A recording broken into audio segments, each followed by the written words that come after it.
타워가 굉장히 센 타이밍이라서 와! 테루! 두 방헤드! 야 이거! 데미지 보세요. 와. 데미지가 아니 딜러예요?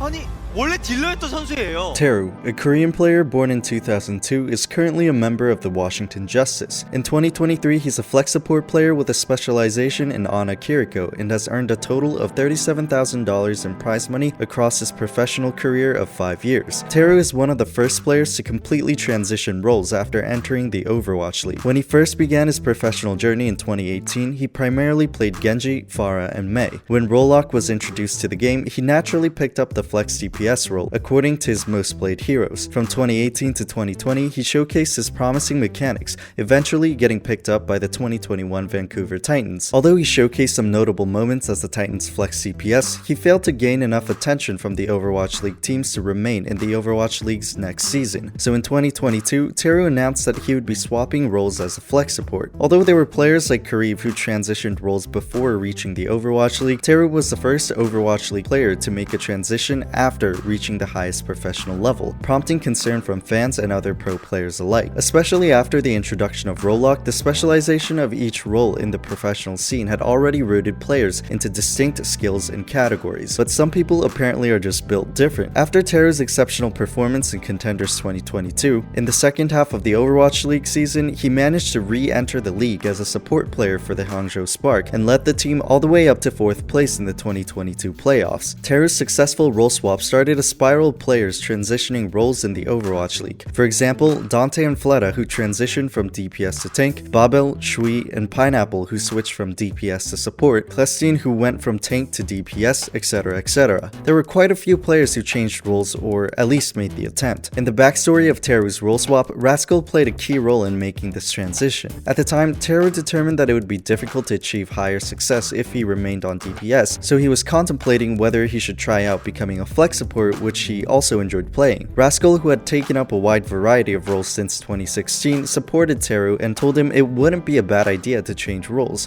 After hearing Rascal's opinion, Teru gained confidence in the idea and ended up following through. We asked Teru for his best and worst moments, and to start, he chose the Meta Athena vs Element Mystic game from 2019 Contenders as a DPS. In this match, Teru led Meta Athena to their first victory against Element Mystic, and if you pay special attention to the Element Mystic roster with Hanbin and Sparkle, the starting lineup for Korea's World Cup team, as well as Doha and MCD, this was no simple feat. As for his best support play, he chose the 2022 play-in and playoff run with the Hangzhou Spark, where he distinctly remembers his pop-off moments on Kiriko. Because of his mastery on Genji, Teru was able to quickly adjust to Kiriko's projectiles and displayed many spectacular performances on the hero. 정말 잘 들어갔는데요. 그리고 지금 보시면 지금 불사도 깔려 있었잖아요. In reverse, he chose this moment in 2019's Sombra Goats meta as his worst moment and regrets it the most. This game was a high-stakes match for Meta Athena, which could determine whether the team would be able to make it into the playoff tournament, and ended up going the full distance to the last map, last point, and final teamfight in overtime, which could decide it all. We can see Teru playing Brigitte, and at first glance, this just looks like a great EMP coming in from Edison. But at the time, Brig was able to cancel EMPs with a stun on Shield Bash. Leading up to the final teamfight of the match, he contemplated going high ground to attempt canceling the EMP, but he chose not to, thinking, I'm in a tournament, so I should probably just stick with the team. And he says he regrets going low ground to this very day. Of course, even if he did go high ground, we won't know for sure whether Teru would have successfully cancelled the EMP, but he wonders what if he at least gave the idea a shot. This moment was engraved into Teru's memory, and now when he ever thinks or wonders to try something in game, he no longer hesitates to give it a shot. Teru was originally looking for a name that he liked the sound of and simply flowed off the tongue. He liked how the name Teru sounded, and when he googled the word, he found the Japanese definition, which meant to shine brightly or beautifully. Satisfied with both the pronunciation and meaning, he settled with the name he goes by today. Teru is actually the first Korean player to join the Vancouver Titans after their massive implosion with the original runaway roster. The 2020 Vancouver incident is pretty well known amongst the fans, but to give a quick recap, the star-studded roster with Haksal, Rujehong, Twilight, and the remainder founder of Runaway showed complete dominance in the 2019 Overwatch League, competing neck and neck with the San Francisco Shock. But quickly after the 2020 season started, the Titans completely imploded on itself due to issues between the management and the players. After the incident, Vancouver brought in a completely new Western roster, but plummeted from a championship level team down to one of the worst teams in Overwatch League history. In 2021, the Titans wanted to flip over a new coin, and once again bringing in Korean players for the second time, the first of which was Teru.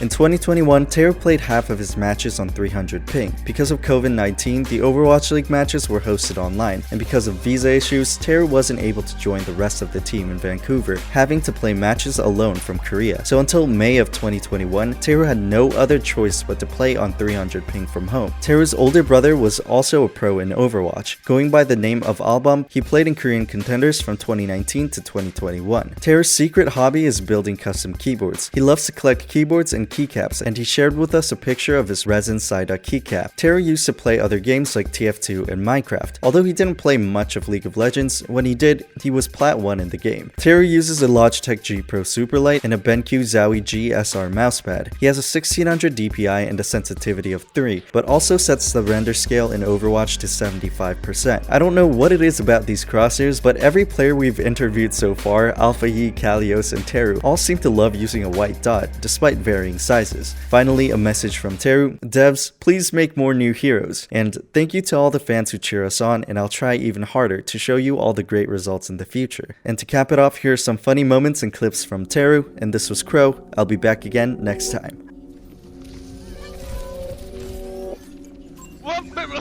이렇게 공간으로 밀고 들어오는 거에 많이 썰리고 있어요. 앞라인 정찰이 이해가 안 돼서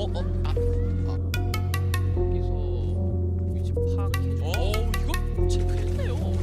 팀도 아닌데 이거 팀 뭔가인데 어떻게 찾았죠 이거? 그냥 동물적인 Hola, sube, tega, mabaloshi. Name, taka, name, toke. Kawalini, gelo, haku.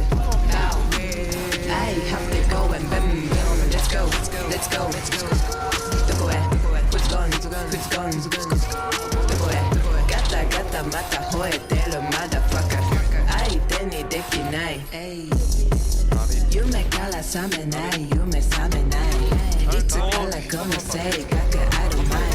Lullaby, lullaby, jibu, unga, nakere, nagasalelu, tsunami. Mix up, omae no sei de. Level up, follow up, yappari omae no okage de. Miki mite, kitare mite, negi mite. 나노를 돌릴 만한 시간까지 버느냐? 와, 노실분도 진짜 잘 눌러주긴 했는데 Name, 집중적으로 toke. 그냥 무시했어요. Kawalini, 삭스를 gelo, 무시하고 haku.